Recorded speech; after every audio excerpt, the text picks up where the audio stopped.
You ever come home from a 12-hour shift fixing busted diesel engines just to find a metal barricade chained across your own ranch gate?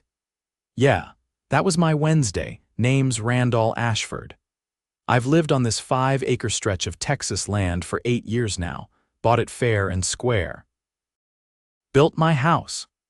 Poured my sweat into fencing, brush clearing, and turning a weedy pasture into a respectable horse range. Never needed anyone's permission for anything until the HOA from the subdivision next door started sniffing around.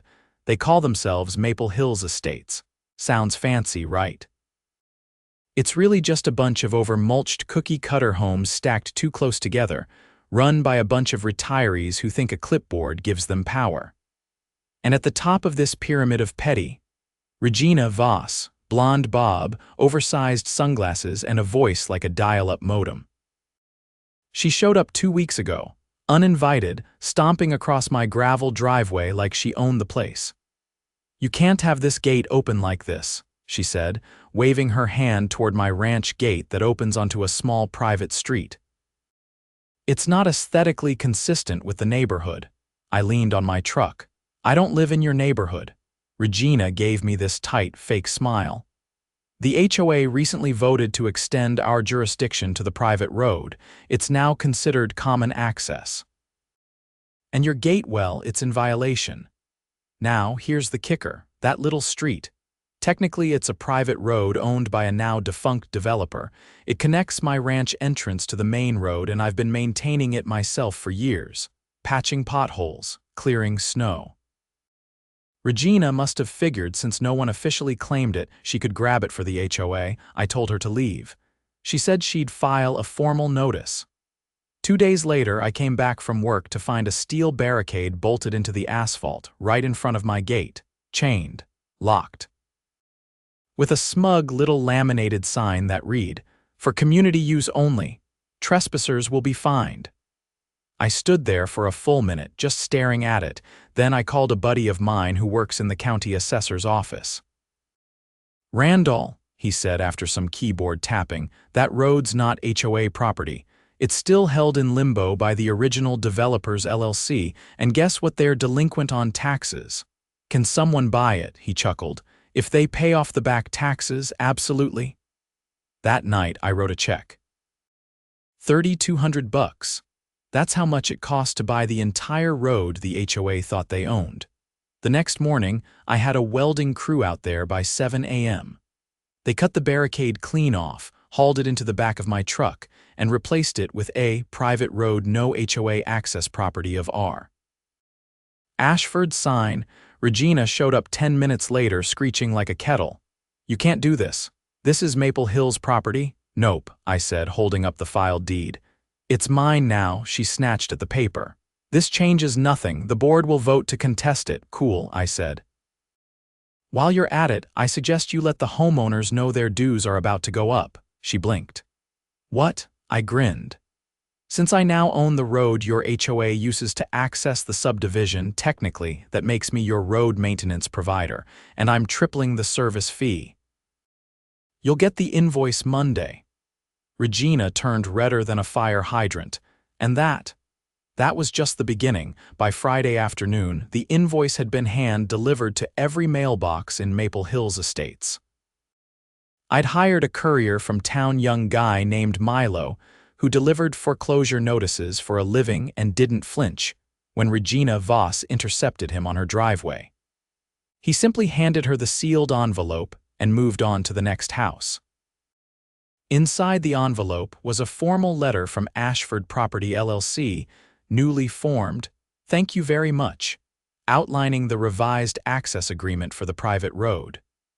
The new maintenance fee was set at $900 annually per household, effective immediately. Late penalties applied after 30 days. By Monday, I had received 38 emails, some polite, some not, from homeowners demanding clarification. That afternoon, a man in slacks and a golf shirt showed up at my gate. He introduced himself as Stuart Langley, the HOA's treasurer. "I think there's been a misunderstanding," he said, trying to maintain a neighborly tone. "You can't just charge us whatever you want. That's not how this works." I didn't invite him in, just leaned against the post and waited. You're trying to extort us, he continued. We'll get the county involved. I already did, I said. They transferred the deed, I own the road. And if your HOA didn't want to pay someone else's property taxes, maybe you should have checked who actually owned it before blocking my gate. He shifted his weight. Our board will be discussing legal action. You're not going to get away with this. Legal action's a great idea, I said, because if we're going down that road, I've got questions about that barricade your board installed without a permit. I already pulled the code violations. There's no record of an easement request or construction approval. You altered a privately owned access road without consent. That's criminal mischief. Stewart blinked. That was a community safety measure. Tell it to the sheriff, I said, and closed the gate. I didn't bluff. I'd already filed a report. Not with the local PD, they were a bit too cozy with Maple Hills Board, but with the county sheriff's office. A deputy named Grayson came out that same day, took photos of the damage left behind by the barricade mount, and confirmed the HOA had no jurisdiction there.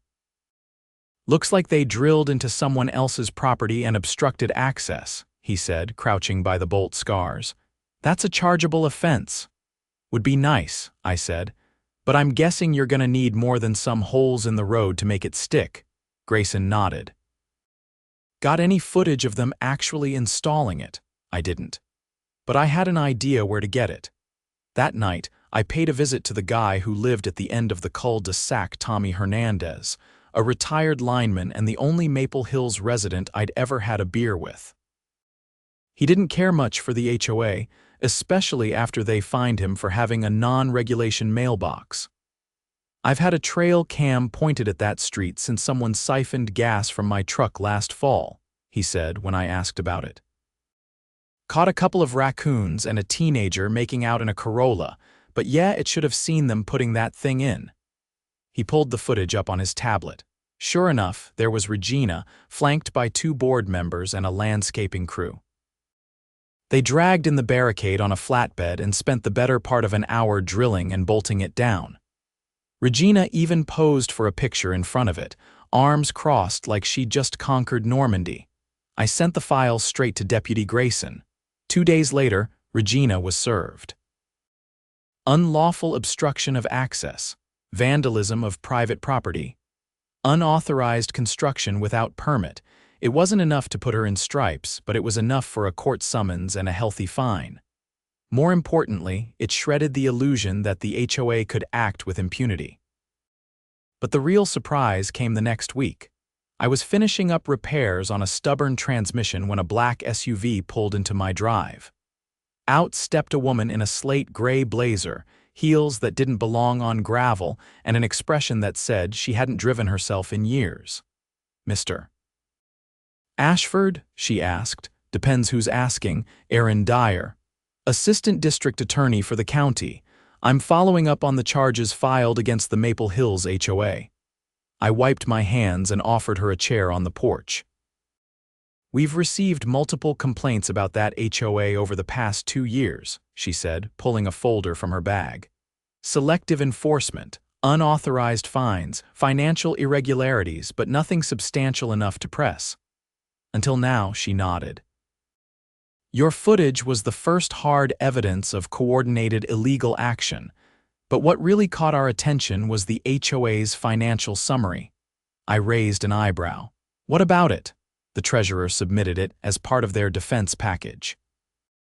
It outlines regular expenditures for services that don't exist, monthly payments to a landscaping company that dissolved in 2021, pest control invoices from a company that no longer operates in this state, thousands in consulting fees to an entity registered under a board member's nephew. I let out a low whistle. That's embezzlement. It's certainly suspicious, she said. We're opening a formal investigation. I didn't say it out loud, but I was already imagining the next HOA meeting Regina trying to explain to a room full of angry homeowners why the county wanted their books. The only thing better than watching Regina get served was watching her squirm. That weekend, I hosted a barbecue, not for revenge. Not really. I just figured it was time the neighborhood got to know the guy who owned their street. I sent handwritten invitations to every house in Maple Hills and told them to bring their own chairs. To my surprise, over half showed up. Tommy brought brisket. A woman named Marissa brought deviled eggs. Even Stuart Langley came, his tie ditched in favor of a baseball cap and a sheepish look. I didn't know about half the things the board was doing, he admitted over a plate of ribs. I thought it was just petty politics. But money laundering, that's something else. They'll try to blame each other, I said, but the paper trail's clear. What happens now? I didn't answer right away. Behind us, kids were tossing beanbags in the yard. Someone had brought a cooler of lemonade. For the first time since this mess started, the place didn't feel like a battlefield. I think your HOA is about to collapse, I said, and that might not be such a bad thing, Stuart nodded. Honestly. I hope you're right. By the end of the night, I'd collected over 24 signatures from residents asking for a special election to dissolve the current board. Not reform, not revise, dissolve. Turns out, all it takes to turn a neighborhood against a tyrant is a paper trail, a road deed, and a pulled pork sandwich, and I still had cards left to play. The following Tuesday, I got a call from Deputy Grayson. His voice was clipped, more formal than before. Randall, you got a minute? I need you to come down to the sheriff's office. We've got something you need to see. I asked if it was about the charges against Regina and the board. He didn't answer directly. Just told me to bring any documentation I still had from the road purchase and the HOA's response to it. When I arrived, Grayson was waiting in the hallway outside the conference room. He nodded toward the open door.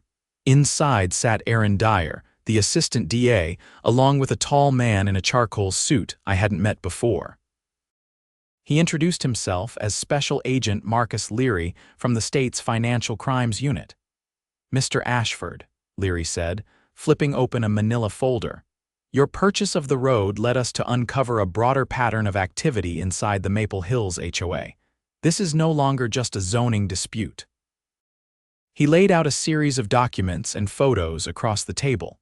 Turns out, the barricade incident wasn't the first time Regina Voss and her board had crossed the legal line.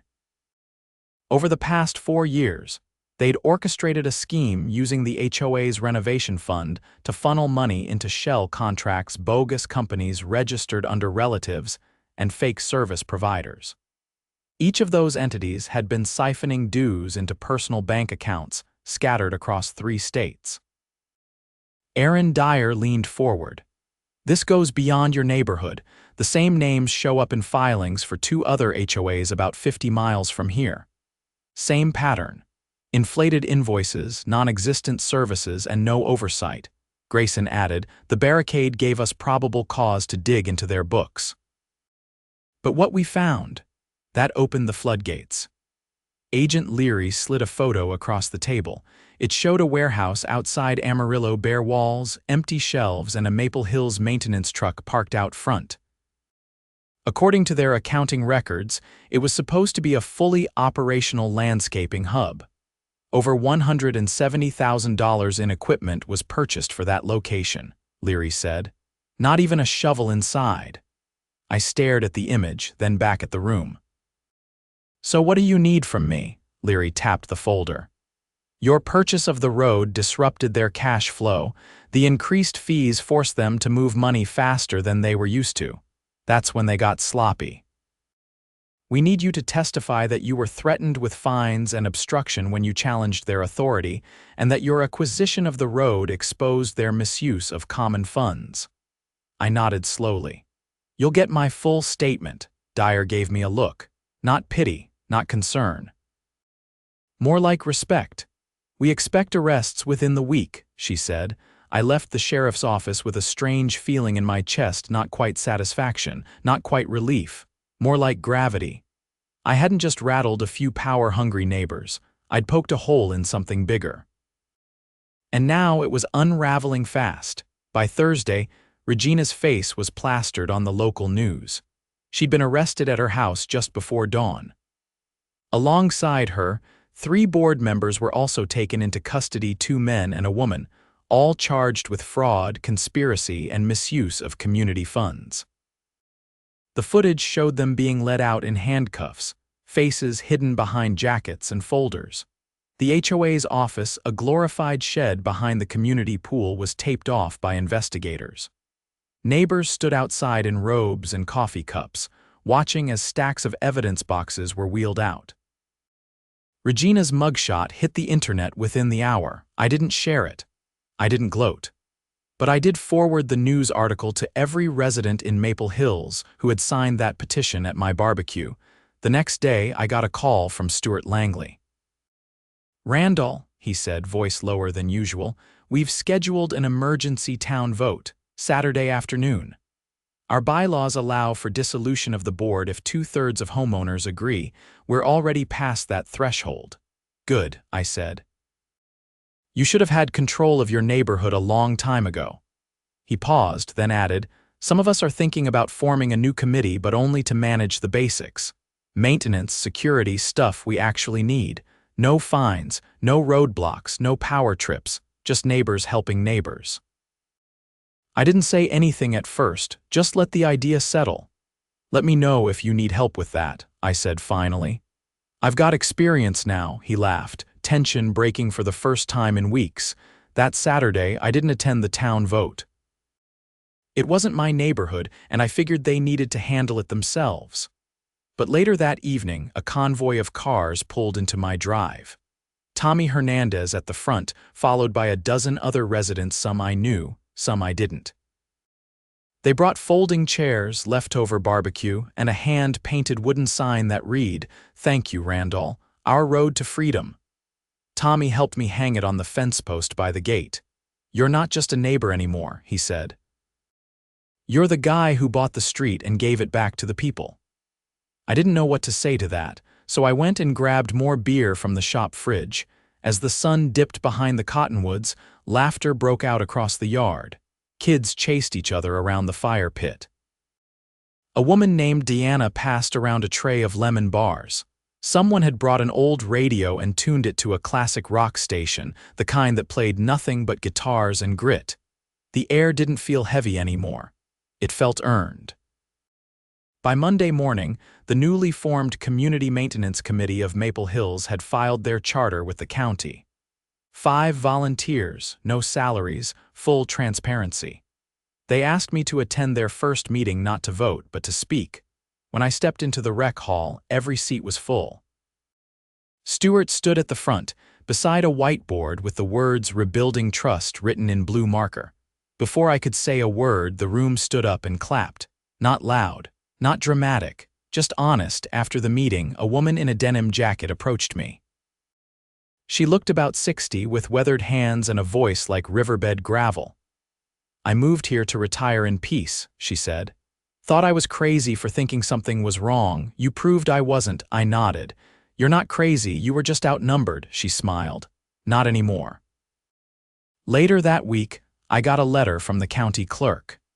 The title for the private road was officially updated to reflect the new maintenance agreement. Ownership remained with me, but the use rights were now shared under a no-fee access covenant, an agreement I'd drafted with help from a local attorney and signed in front of a notary. Maple Hills could use the road freely, permanently, without paying me a cent. Because the truth is, I never cared about the money.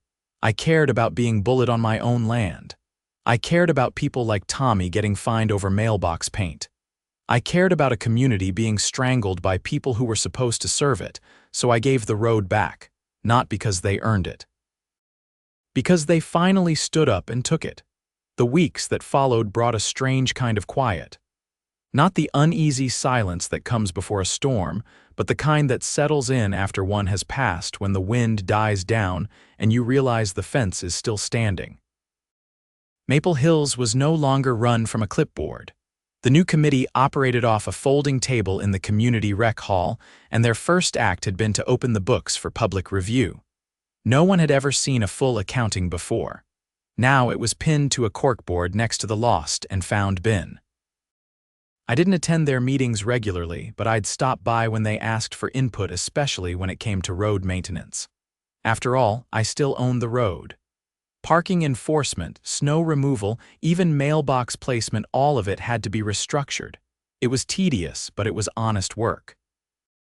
And unlike before, nobody was trying to win a power struggle. They were just trying to live without drama. Then, out of nowhere, something happened that threw the entire neighborhood back into the fire. It started with a property audit. The county had begun investigating other HOAs in the region after Maple Hills fell apart. They didn't say much publicly, but Aaron Dyer hinted that the fraud they uncovered wasn't isolated. That same week, one of the Maple Hills residents, an older guy named Burke who kept to himself, got a letter from the county land office. It claimed his lot lines didn't match the recorded plat map. He mentioned it in passing to one of the committee members, who then checked their own boundary. Same issue. By the end of the week, 9 different homeowners all found out their backyards were technically sitting on land that wasn't part of their titled property. Stuart called me one evening while I was replacing a barn door hinge. He sounded like he'd been up all night. "Randall, listen. I think Regina and the old board may have altered the subdivision plat to expand the lot sizes. The county says the official map on file was never approved." I sat back on the porch step, hinge still in my hand. "You're telling me they forged a plat map?" "Looks that way. The original developer filed an approved version 15 years ago, but the one the HOA's been using is different. The boundaries are stretched just enough to tack on an extra 5 or 10 feet per lot. People built sheds and patios on land that technically belongs to a dead LLC. You think they did it to inflate property values? Worse, to justify higher dues, more square footage, more fees. I stood up and dusted off my jeans. "You need to call Aaron." He already had. By the next morning, the county registrar issued an emergency freeze on all property transactions in Maple Hills. Nobody could sell, refinance, or resurvey their land until the boundaries were legally clarified. Panic set in fast. Homeowners who'd never even attended a meeting were suddenly showing up at the rec hall with folders, receipts, and nervous questions. Aaron Dyer arrived 2 days later with 2 investigators and a civil attorney from the State Land Commission. They spread out maps, compared filings, and started knocking on doors. I stayed out of it until Stuart came by with a folder Regina had left behind in the HOA storage closet. He handed it to me without a word. Inside were 3 sets of plat maps, one stamped and signed by the original developer, one that matched what the county had on file, and one with hand-sketched additions, extended lot lines, fake surveyor initials, and a forged timestamp from 7 years ago. Underneath the maps was a letter. It was from Regina to another board member, someone named Dorian Keys, a name I hadn't heard before. The letter was typed, but Regina had signed it in pen. It read, "If we push it through quietly, no one will notice. The extra space will boost home values and we can revise dues accordingly. Just make sure the updated map gets filed before the next fiscal cycle and destroy the old one." I drove straight to the sheriff's office. The letter and the forged map were enough for the state's attorney to file a second round of charges. This time, they weren't just financial. They included forgery, falsification of government records, and unlawful encroachment, all felonies. Dorian Keys was tracked down in Nevada and arrested at a golf resort where he'd apparently been living off HOA funds laundered through a fake landscaping contract. The fallout spread fast. Insurance claims were frozen. Homeowners had to apply for boundary remediation through the county's correction program, which meant months of paperwork and legal filings. But the worst part: the structures built on those false boundaries, sheds, decks, even a guest house, were now subject to removal unless easements were negotiated. The new committee, to their credit, didn't panic. They met with every affected homeowner, helped them draft petitions, and worked with the county to secure temporary usage rights while the legal mess untangled. As for Regina, Her bail was revoked when the new charges came down. Her attorney tried to argue that it was all a clerical error, but the signed letter and 3 witness testimonies from former board members undercut that defense fast. She was remanded to county jail pending trial. Erin called me a week later. "She's looking at serious time now," she said. The fraud charges alone could have meant probation, but forging land documents, that's a different league. I didn't ask what kind of sentence they were seeking. I didn't need to know. All I cared about was that no one else in that neighborhood would ever be able to pull something like that again without someone noticing. A month later, the county held a public hearing to finalize the road access covenant I'd initiated. It was made permanent, recorded into the land records, and legally protected from any future HOA interference. I sat in the back corner of the room, arms folded, listening as homeowner after homeowner stood up to thank the board for their transparency and apologize for not paying closer attention before. When it was over, Erin found me outside, leaning against the tailgate of my truck. "You know," she said, "when you bought that road, I doubt you knew you were kicking over an anthill full of felonies." I glanced toward the courthouse, where a county clerk was still stamping copies of the final order. "I didn't do it to play hero," I said. "I just wanted to open my gate," she smiled without ceremony. "Well, you opened a lot more than that. That summer, I finished the barn extension I'd been putting off for 2 years. With the road issue settled and no more barricades in sight, I poured gravel down the new drive and added a split-rail fence to keep the horses in during storms. Neighbors started waving again. Some even dropped by to lend a hand or drop off tools. Tommy brought me a set of solar lights for the gate. "So no one ever mistakes who owns this stretch again," he said, planting one at the corner post. I never rejoined the committee. My name stayed off the signs and the minutes. But whenever they needed backup legal, structural, or just someone who'd seen how bad things could get, I was always just down the road. The last thing I did that year was mount a new sign under the old one that read, "Private road, no HOA access." I added a smaller plaque beneath it, just a piece of scrap steel I'd ground smooth and painted myself. It said, "Property of the people who paid attention," and that was plenty.